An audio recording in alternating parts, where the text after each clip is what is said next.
तो hello guys.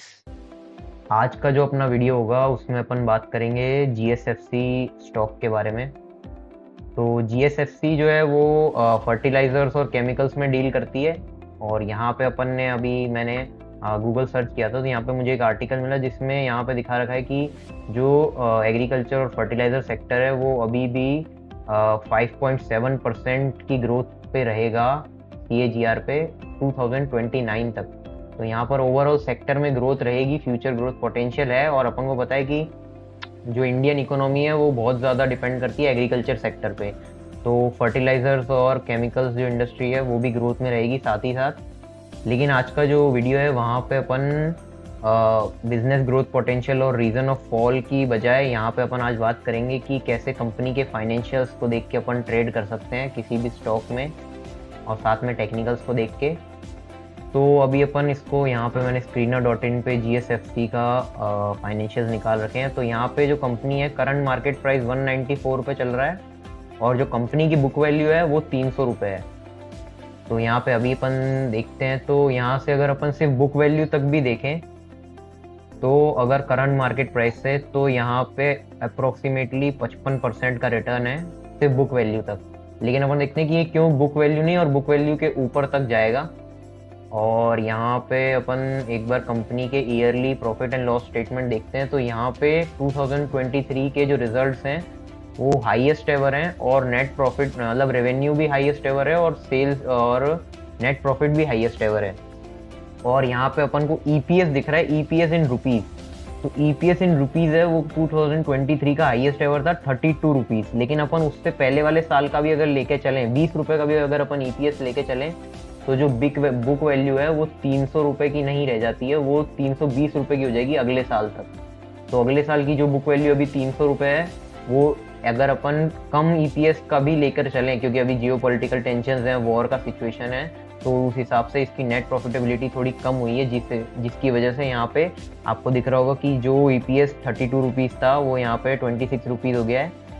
तो लेकिन अगर अपन उससे भी कम अगर 20 रुपये भी लेके चलें, तो जो है बुक वैल्यू 320 रुपये की हो जाएगी। और जो कंपनी हर ईयर बढ़ा के अपना रेवेन्यू और बढ़ा के नेट प्रॉफिट पोस्ट कर रही है, उन कंपनीज में यहाँ पर बुक वैल्यू तक तो शेयर प्राइस चला ही जाता है। और यहाँ पे अगर अपन इसके पीयर टू पीयर भी कंपेयर करें, तो जो बाकी कंपनीज हैं यहाँ पे अगर आप देखो, सारी कंपनीज अपने बुक वैल्यू से कोई 1.5 गुना पे, कोई 1.25 पे, कोई 3 गुना पे, कोई 36 गुना पे यहाँ पे ट्रेड कर रही है। और यही अकेली कंपनी है जो कि अपने बुक वैल्यू से भी आधे प्राइस पर ट्रेड कर रही है, आधे या आधे से थोड़ा ज़्यादा। तो बुक वैल्यू का यहाँ पर मतलब यही है कि अगर कंपनी बंद भी हो जाती है और सारे एसेट्स अगर लिक्विडेट भी करने पड़ जाएं, तो भी आपको 300 रुपये तो यहाँ पर मिलेंगे ही मिलेंगे। तो यहाँ पर इतना अच्छा पोटेंशियल है। अब आप कहेंगे कि यहाँ पर अच्छा, अगर अभी तक इसमें, तो इसमें अभी तक क्यों नहीं ये 300 रुपये पे आई, अगर जब इसमें पोटेंशियल है तो यहाँ पे अगर अपन निफ्टी का चार्ट देखें, तो निफ्टी जो है वो अभी भी अपने 2021 के लेवल पर ही चल रहा है। अभी तक निफ्टी में भी कोई खास रैली नहीं आई है। तो मार्केट में ना रैली आना एक बहुत बड़ा रीज़न है कि क्यों इसमें अभी तक ये अपनी बुक वैल्यू तक भी नहीं गया है। और यहाँ पर अगर अपन देखें अब ये क्यों जाएगा, सबसे पहली बात तो इसने अपने जो, और यहाँ पे इसने एक रेजिस्टेंस बना रखा था अप्रैल 2022 का, उसका इसने अभी कुछ दिन पहले ब्रेकआउट किया है। और मैं वापस उसी ब्रेकआउट लेवल पे आने का वेट कर रहा था, और ये आ चुका है, इसलिए मैंने अभी ये वीडियो बनाया है। और यहाँ पे ब्रेकआउट भी हो चुका है, और ब्रेकआउट के साथ साथ अगर आप देखोगे तो वॉल्यूम एक असेंडिंग ऑर्डर में है। तो जो वॉल्यूम्स हैं स्टॉक में, वो आप देखो यहाँ पे एक बढ़ते हुए ऑर्डर में है, कि यहाँ पे नीचे से जब ये स्टॉक बढ़ना चालू किया, यहाँ पे जब ये ऊपर तक गया, अभी ये जो वॉल्यूम्स हैं वो एक असेंडिंग ऑर्डर में और बढ़ती जा रही हैं। तो यहाँ पे अपन ने फाइनेंशियल्स की बात करी है।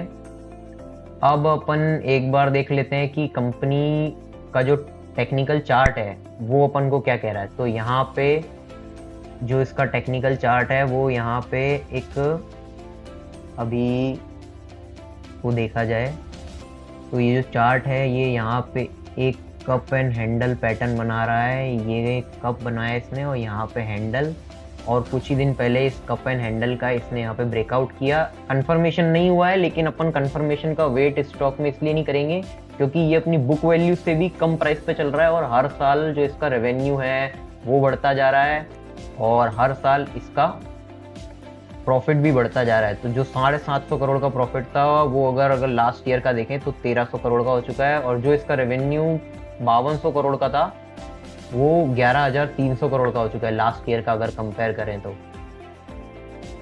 तो यहाँ पे अपन ने टेक्निकली भी स्टॉक के बारे में बात करी। तो स्टॉक का टारगेट जो है वो अगर बुक वैल्यू, सिर्फ बुक वैल्यू तक भी देखें तो भी 55% का रिटर्न निकल के आता है। लेकिन अगर अपन अपना व्यू जो है वो अगले साल तक का है, तो अगले साल तक जो इसकी बुक वैल्यू है वो अगर अपन अभी जो पिछले साल की बुक वैल्यू थी 2023 की, 2023 का जो इसका ईपीएस था वो था 32 रुपए, लेकिन 32 नहीं, मैं सिर्फ 20 रुपए भी अगर लेके चलूं तो यहाँ पे जो इसका बुक वैल्यू है वो 320 रुपए हो जाएगी। तो अपना अगले साल तक का व्यू है। तो यहाँ पर जब इस निफ्टी में भी जब रैली आएगी और ब्रेकआउट भी हो चुका है तो यहाँ पर 65% की रिटर्न कमाने की अपॉर्चुनिटी है। तो टारगेट अपना 320 रुपए है, जो कि करंट मार्केट प्राइस से 65% का रिटर्न देगा। और टाइम टू अचीव टारगेट मैंने 1 साल इसलिए लिया क्योंकि जो निफ्टी में भी रैली पेंडिंग है, कंसोलिडेशन हो चुका है, ब्रेकआउट हो चुका है और अब रैली आने ही वाली है, और अगले साल तक जो इसका टारगेट है वो भी अचीव हो जाएगा। इसलिए अपन ने एक साल का टारगेट टाइम लिया है और इसमें ब्रेकआउट भी हो चुका है। तो मेरा टेक इस स्टॉक में यही है कि करंट मार्केट प्राइस से इसमें 65% के रिटर्न का टारगेट है। और ये कोई भी बाय या सेल रिकमेंडेशन नहीं है, ये सिर्फ आपकी लर्निंग के पर्पस के लिए कि कैसे किसी स्टॉक को एनालाइज करते हैं। और आज अपन ने ये देखा कि कैसे बुक वैल्यू और फाइनेंशियल्स के बेस पे किसी स्टॉक को ट्रेड किया जाता है। तो thank you guys, this is it for this video and मिलते हैं अगली वीडियो में। तब तक के लिए keep trading, keep investing. Thank you.